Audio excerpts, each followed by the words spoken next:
मेरी कहानी को सुनने से पहले मेरे चैनल को लाइक और सब्सक्राइब कीजिए और शेयर कीजिए।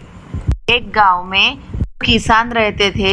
एक का नाम रमन था और दूसरे का नाम भैरव था। दोनों में अच्छी दोस्ती थी और दोनों मिलकर रोज खेत में जाते और मेहनत मजदूरी करते और वहाँ से जो कुछ भी अनाज मिलता या कुछ सब्जियाँ मिलती वह दोनों किसान एक साथ मिलकर बाजार में जाते और उनको बेचकर उनसे जो भी पैसे आते वो सब वह अपने काम में लाते। रमन अपने पत्नी के साथ एक घर में रहता था। ऐसे ही दिन बीतते गए। एक साल की बात है। एक साल उनको बहुत अच्छी आलू की फसल हुई और उस फसल से वह दोनों किसान बहुत बेहद खुश थे और वह जब फसल उगी तब उन्होंने साथ मिलकर बाजार में उनको बेचकर उनसे बहुत अच्छे पैसे कमाए और वह इसलिए बहुत खुश थे। ना सुनती हो, इस साल हमने बहुत अच्छे पैसे कमाए हैं और हमें आलू के दाम बहुत अच्छे मिले। मुझे ऐसा लगता है कि मेरे मित्र भैरव के खेत में जाकर की सारी आलू की फसल चोरी कर लूं और बाजार में जाकर चुपचाप बेच दूं तो मुझे तो दुगने दाम मिलेंगे और मेरे पास दुगने पैसे जमा हो जाएंगे और बिना मेहनत से मैं बहुत सारे पैसे कमा लूंगा। तो तुमको यह तरकीब कैसी लगी? मीना कहती है, अच्छा, बहुत अच्छी तरकीब है, यही करो, इससे हमें ना बहुत फायदा मिलेगा। अगले ही दिन सुबह रमन भैरव के खेत में जाकर उसकी सारी फसल चुराता है और सारे आलू के बोरे अपने घर में लाकर चुपचाप रख देता है और अपने पत्नी से कहता है, अरे मीना सुनती हो, ये आलू के बोरे तुम संभाल कर अंदर के रूम में रख दो, किसी को पता ना चले और इससे क्या होगा कि हमारी चोरी पकड़ी नहीं जाएगी और हमें जब अच्छे दाम मिलेंगे आलू के तभी उसे बाजार में जाकर हम बेच देंगे। ना कहती है, जी अपने घर में अंदर बहुत अच्छी जगह है छुपाने के लिए, सारे आलू के बोरे वही जाके भर दो। ही भैरव पूरे आलू के बोरे अपने पीठ पर लादकर अंदर तक लेकर जाता है और छुपा के रख देता है और फिर अगले ही दिन उठकर बाजार में सब्जियां बेचने जाता है। आलू के दाम कितने बढ़े वह देखता है। रमन हफ्ता भर बाजार जाते गया, सब्जियां बेचने के बहाने आलू के दाम टटोलते रह गया। जब तक आलू के दाम बढ़े नहीं तब तक वह इंतजार करता रहा।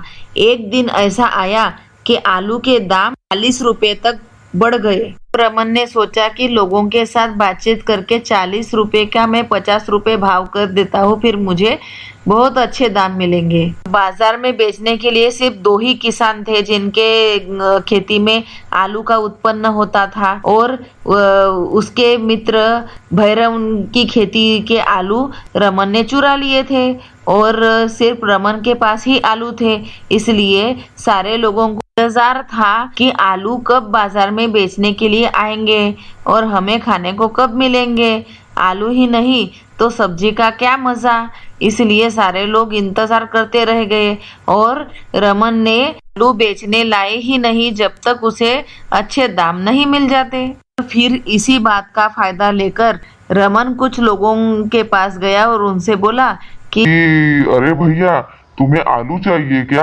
तो उसने बोला, हाँ भैया, मुझे आलू चाहिए। रमन ने कहा, मेरे पास तो सब्जियां है हरी भरी, तुम्हें चाहिए हो तो लेकर जाओ। फिर वह आदमी बोला कि नहीं भैया, सब्जियां तो हर जगह पर है पर आलू ही कहीं नहीं दिख रहे। कितने हफ्तों से बाजार में आलू नहीं आ रहे हैं, तुम्हारे पास अगर होंगे तो दे दो। फिर रमन ने कहा कि मेरे पास घर में आलू है पर मैं 50 रुपए से नीचे नहीं दूंगा, अगर तुम्हें चाहिए होंगे तो लो। फिर उस आदमी ने कहा, 50 क्या 100 रुपए लो, पर मुझे आलू की बहुत जरूरत है तो मुझे आलू लाकर दे दो। यह बात सुनकर बहुत खुश हो गया और घर में जाकर अपने पत्नी से कहने लगा कि अरे मीना सुनती हो, तुम्हें क्या बताऊं मैं आज कितना खुश हूँ। मेरे मुंह मांगी कीमत मुझे मिल रही है। आलू के दाम मैंने अपने मन से बढ़ाकर बता दिए तो वही दाम देने को लोग तैयार है। क्योंकि लोगों को आलू मिल ही नहीं रहे हैं बाजार में। रमन और उसकी पत्नी खुशी के मारे पागल हो गए। अगले दिन रमन ने अपनी पत्नी से कहा, मीना, जाओ और उस दरवाजे को खोलो और वहां से आलू की बोरियां कैसी है तो बताओ। फिर मीना उस दरवाजे को खोलने गई, तब आलू वहां दिखे ही नहीं। तब मीना को बहुत बड़ा अचंभा हुआ। वह आश्चर्यचकित हो गई कि अरे क्या हुआ, आलू तो दिख ही नहीं रहे हैं, कहाँ गए आलू। फिर वह रोते रोते कमरे के बाहर निकली और अपने पति से कहने लगी, अजी, यहाँ तो आलू कुछ भी नहीं है, मुझे तो आलू की बोरियां दिखाई नहीं दे रही है, कहाँ गए आलू। तब रमन आया और कमरे के अंदर झांकने लगा तो उसे आलू खाते हुए बहुत सारे चूहे दिखे। कोई पलंग पे चढ़ा हुआ था तो कोई नीचे पड़े हुए आलू खा रहा था। दोनों चूहों को देखकर बहुत परेशान हो गए और दोनों मिलकर रोने लगे कि अब क्या करें, हमारी तो पूरी फसल बर्बाद हो गई और हमने इतने अच्छे से संजो के रखे थे आलू को और वो भी खराब हो गए। और चूहों ने पेट भर अपने आलू खत्म कर दिए खाकर। अब क्या करे, अब कैसे पैसे कमाए, कैसे गुजारा करे। अपने को तो लग रहा था कि अगले साल तक हमें फसल नहीं काटनी पड़ेगी और हम मजे से रह पाएंगे क्योंकि हमारे पास बहुत सारे आलू थे। अब क्या करे, अगले साल हम कैसे जिएंगे, कैसे रहेंगे। हम पर तो बहुत बड़ी आपत्ति आ गई है। और फिर रमन को बहुत पश्चाताप हुआ कि हमें अपनी मेहनत से कमाया हुआ पैसा ही काम आएगा, किसी की मेहनत हमें अपने नाम नहीं करनी चाहिए, नहीं तो हमारा नुकसान ही होगा। मेरे मित्र ने बड़ी मेहनत मजदूरी करके खेती में आलू उगाए थे और मैंने बड़े आराम से उसे चुरा कर अपने अपने काम के लिए उसका उपयोग किया। और अभी बताओ क्या हुआ, ना उसके आलू रहे, ना मुझे आलू खाने को मिले, ना पैसा खाने को मिला और मैं खाली का खाली हाथ धरा रह गया।